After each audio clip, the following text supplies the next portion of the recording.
Olá, olá, boa noite a todos, bem-vindos. Ainda está o pessoal devagar para chegar, ainda estão em poucos, mas olá para todos. Deixa-me ver, meus caros, será que a Isabela está com dificuldade para entrar? Que ela já pediu algumas vezes. Ó, de novo.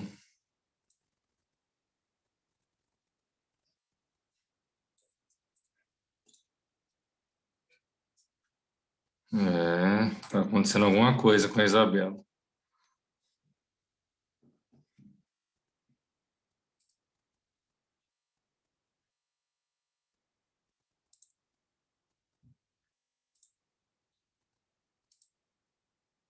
Deixa eu verificar aqui. A Caroline também parece que está com dificuldade. O Matheus, está aí?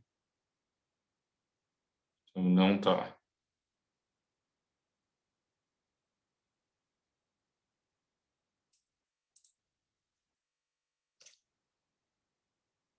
Muito obrigado, André. A gente tem tentado se virar. Toda vez que eu fico montando, tem dia que é terrível.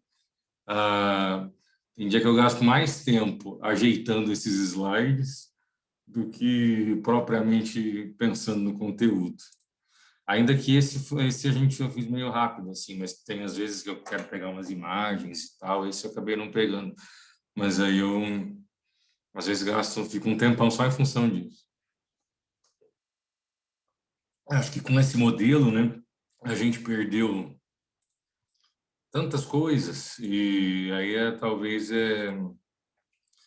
acaba sendo interessante a gente tentar deixar atrativo de alguma forma. Meus caros, no primeiro horário vocês tiveram aula do quê? Civil. Civil. E cadê o resto do povo? Só tinha isso na aula passada? Tinha 33, 35, alguma coisa assim. Não tá faltando gente, tá faltando uns infelizes aí. Qual civil que vocês estão tendo agora?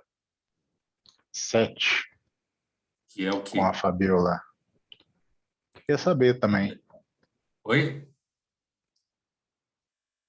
Eu não entendi, Direito criatura. de família, professor. Direito de família. De família? Ah, já estou sabendo que vocês já foram avisados, né, sobre o núcleo de prática. Tem gente até com medinho, que fofo, né? Então não precisa ter medo, não. Relaxa, vai dar tudo certo.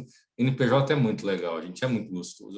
Eu só sinto, de verdade, essa impossibilidade dos atendimentos presenciais, porque se tem uma coisa bonita no NPJ, é esse contato com as pessoas, sabe? Com as necessidades delas. Mas, quem sabe, né? Logo a gente consiga resolver esse problema. Tem várias promessas em relação à vacina. Quem sabe ela fala que até abril vai ter vacinado a maior parte da população. Então, vamos ver. Daí vai ser muito bacana retomar os atendimentos presenciais, ouvir as pessoas e, de alguma maneira, ser útil às pessoas. Meus queridos, a gente está falando sobre execução, processo civil 3, né? Na aula passada, nós encerramos o nosso primeiro material. Esse material eu acabei não colocando para você ainda no Moodle, mas terminando a nossa aula eu já coloco. Então, hoje ele já vai estar lá. Acabou passando, aconteceram várias coisas e essa semana relacionadas ao escritório e acabei me enrolando nessa coisa das postagens. Mas aí até terminando a aula, no mais tardar, enquanto carrega os nossos dois momentos no YouTube, eu já coloco lá no, tá? Então, assim, você acompanha comigo aí, qualquer coisa você pergunta, é um material extremamente simples, com algumas informações, não tem aquela necessidade de você ficar anotando, mas caso você queira, vai fazendo aí os seus apontamentos e eu vou te esclarecendo, tá? Na semana passada, no nosso primeiro contato, né, os nossos primeiros contatos, nós falamos sobre essa distinção entre as ações de conhecimento e as ações executivas. E o ponto crucial dessa distinção, que precisa ser retomado, né, precisa ser sempre lembrado, é a existência ou não de um título executivo. Então, nós vimos que o que vai determinar se seguiremos por uma ação de conhecimento, por um processo de conhecimento, ou se seguiremos por uma ação de execução, é essa pré-existência de um título executivo. Então, as ações de conhecimento têm por objetivo conhecer o título executivo, e esse ato de conhecer o título executivo se dará por meio de uma decisão transitada em julgado, que pode ser uma sentença, mas pode ser um acórdão, pode ser uma decisão monocrática, pode ser ali, ou não necessariamente tem que ser a sentença, né, de primeiro grau.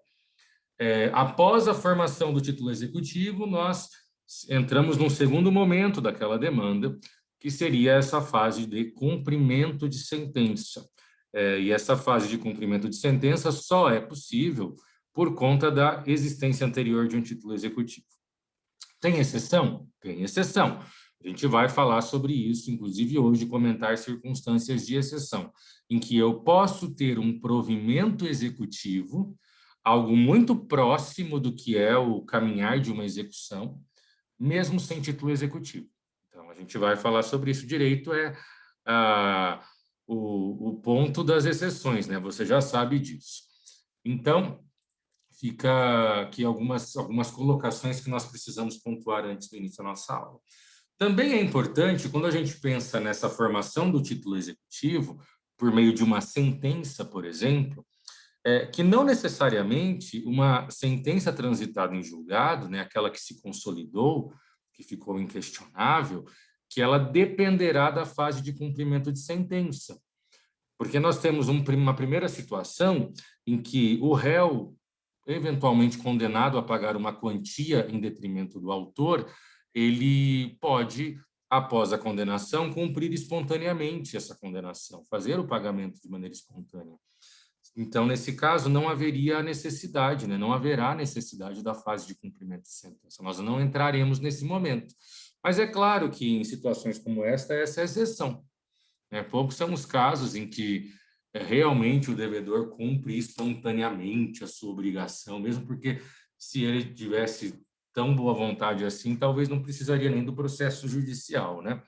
Mas além dessa circunstância em que eu estou na dependência da voluntariedade do devedor para evitar a fase de cumprimento, nós temos processos, demandas que não terão a fase de cumprimento de sentença, que não precisarão desse momento executivo. Que quando você estudou lá em teoria geral do processo, você estudou como as ações constitutivas. Lá no início, lá em TGP, você viu a classificação das ações, e aí você estudou que tem ação condenatória, tem ação constitutiva, tem ação declaratória.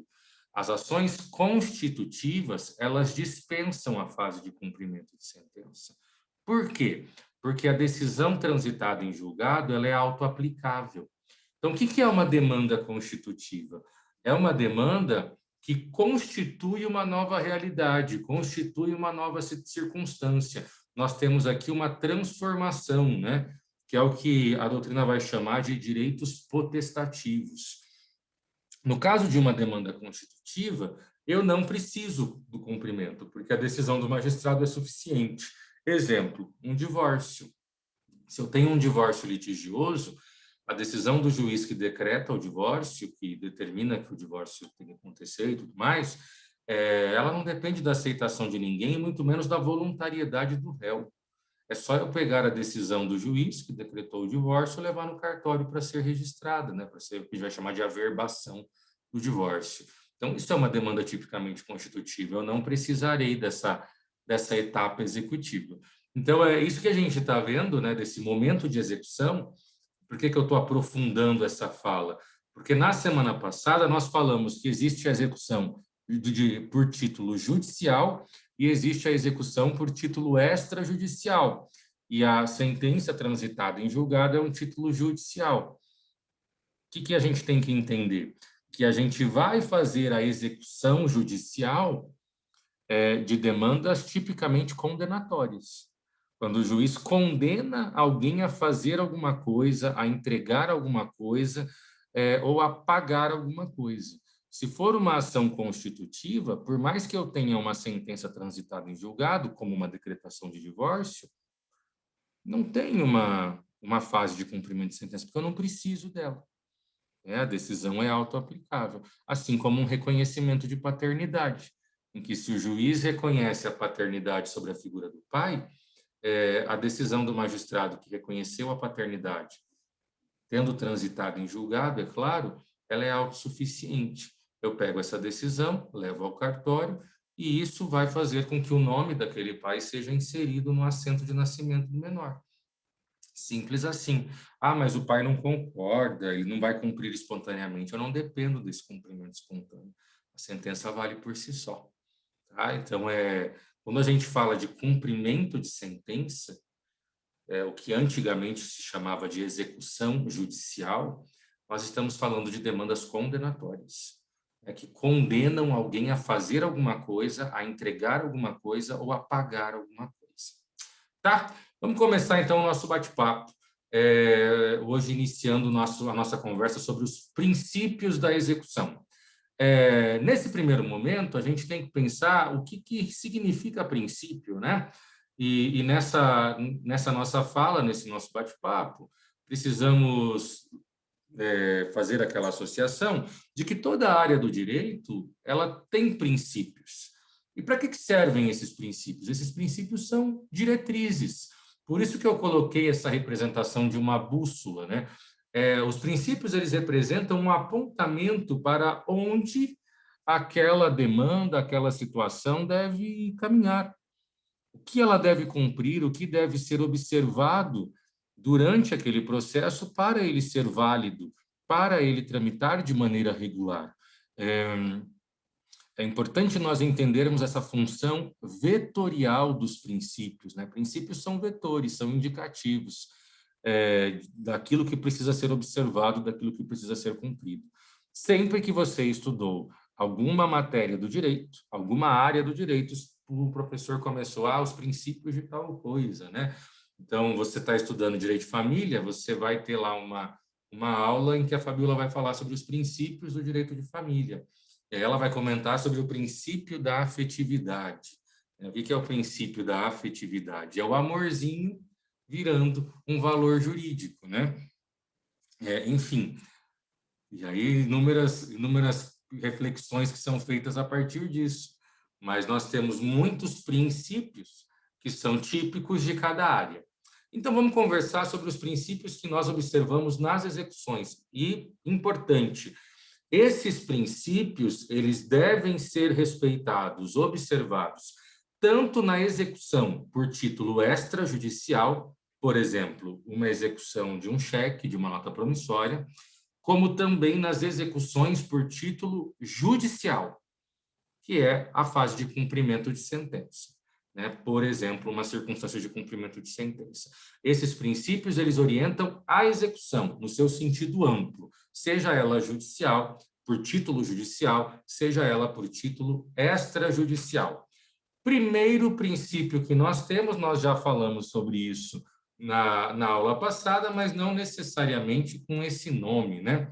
Estou aqui observando os presentes, né? Mas tenho notado, pelo menos na minha impressão, posso estar equivocado, gente nova. Então,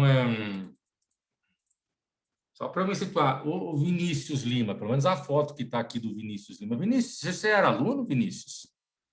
Ou você entrou mais Eu sou, recentemente? Ô louco. Mas que foto é essa?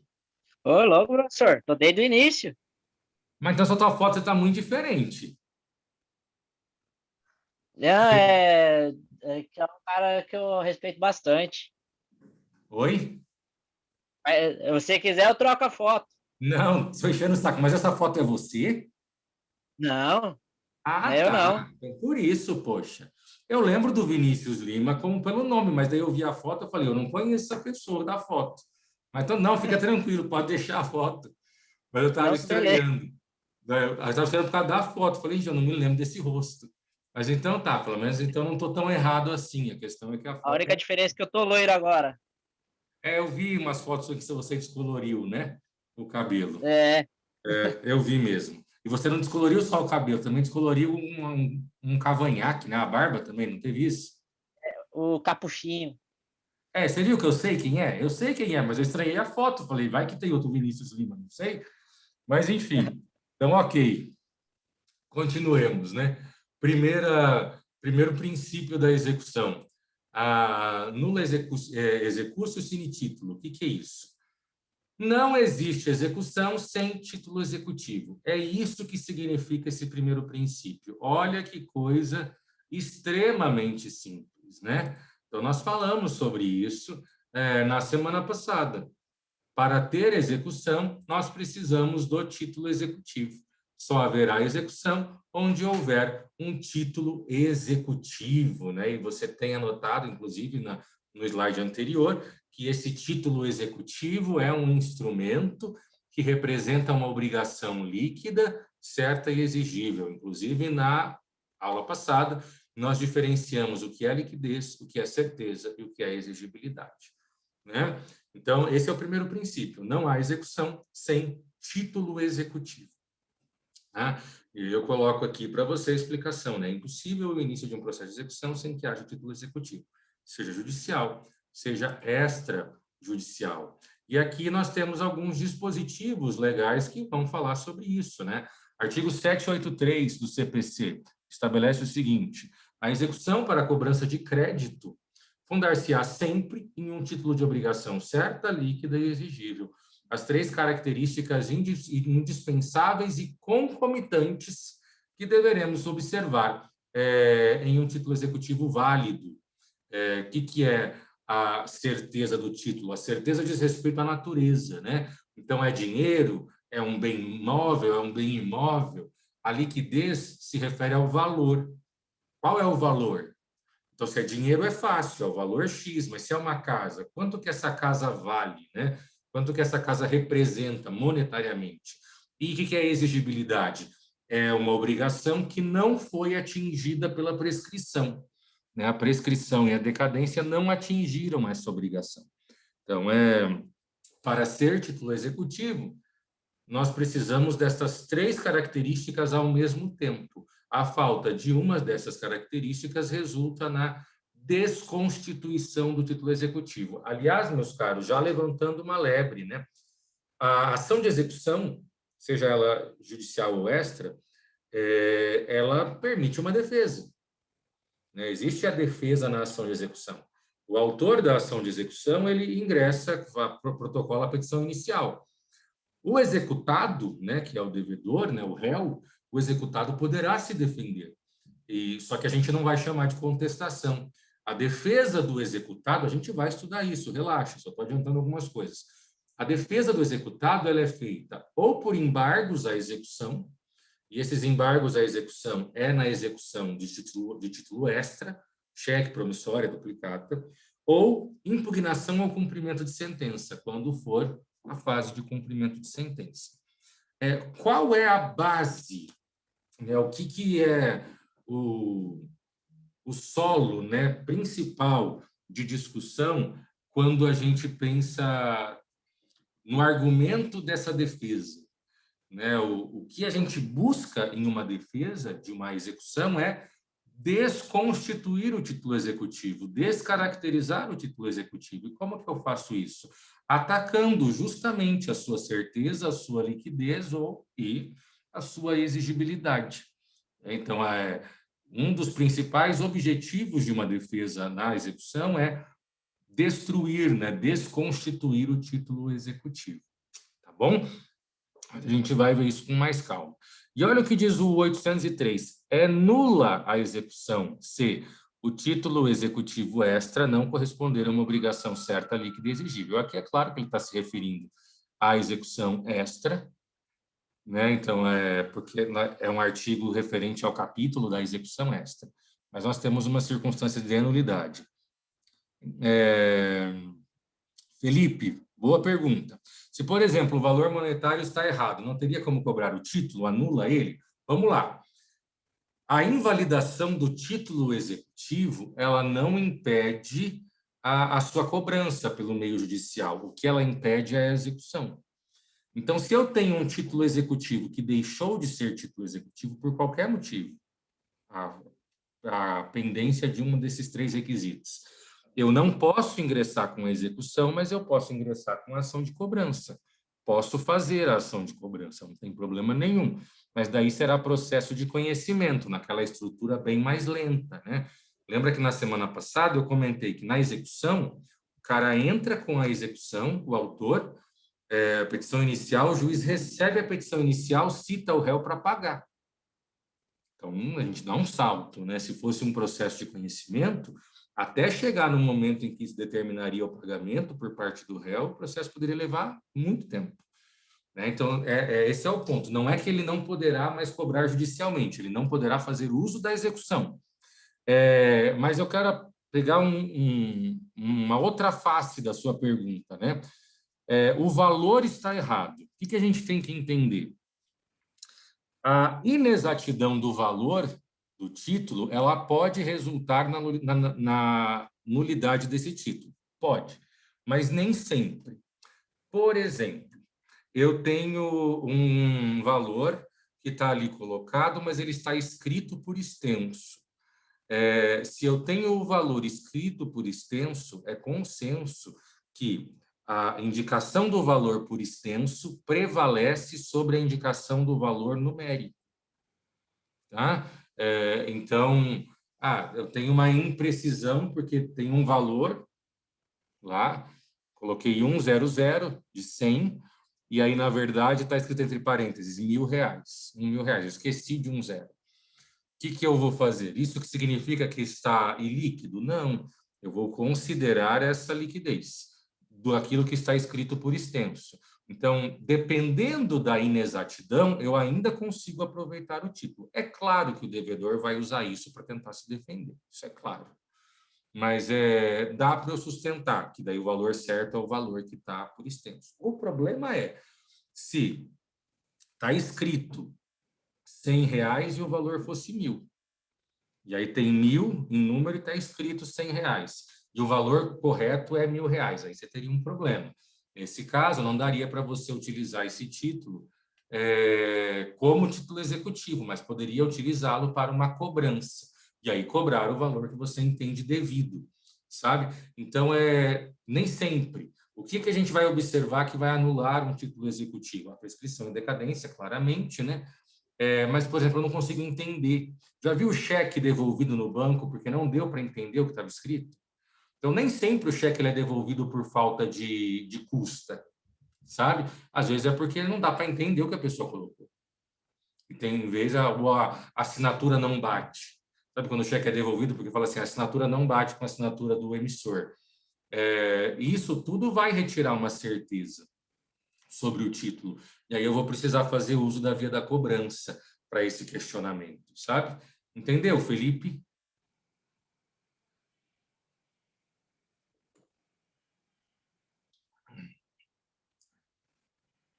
Luana, vamos lá. Professor, imagina, manda pergunta aí. Desce o cacete. Luana, professor, se o valor estiver errado, gera sucumbência? O que a gente tem que entender aqui, Luana? A sucumbência, ela é sempre o resultado da perda do processo. Então, aquele que perdeu, no todo ou em parte, ele tem como efeito dessa perda, dessa derrota, a sucumbência, né? Então, ele paga para o advogado da parte que venceu. O erro no título, por si só, não seria suficiente para a sucumbência. O problema é que, quando ele montar a petição inicial, ele vai pôr um valor no pedido. E o valor que ele vai indicar no pedido é o valor que ele entende que é devido. Se ele erra na hora de indicar o valor e faz com que o processo caminhe com o valor pedido, né, errado, o valor da causa errado, isso pode gerar sucumbência. quando for reconhecido que o valor não é aquele, é um valor muito menor. Mas vamos imaginar, ele se confundiu, colocou o valor errado e aí emendou a inicial, corrigiu a inicial. Ele se protege. O problema é ele colocar no valor da causa o valor errado e insistir naquela quantia. E aí depois, no momento do julgamento, perceber que, na verdade, o valor é menor que aquele. Isso vai gerar sucumbência. Agora, o valor está errado no título. Ele ingressou com uma ação de cobrança por conta dessa inexatidão e indicou qual é o valor correto. Aí é porque ele realmente acredita nisso, né? Então, esse erro no título não é por si só suficiente. A sucumbência vai ser muito mais uma consequência do comportamento dele enquanto credor. Entendeu, Luana?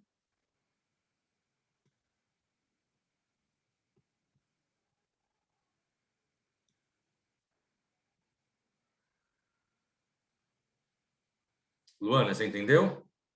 Beleza.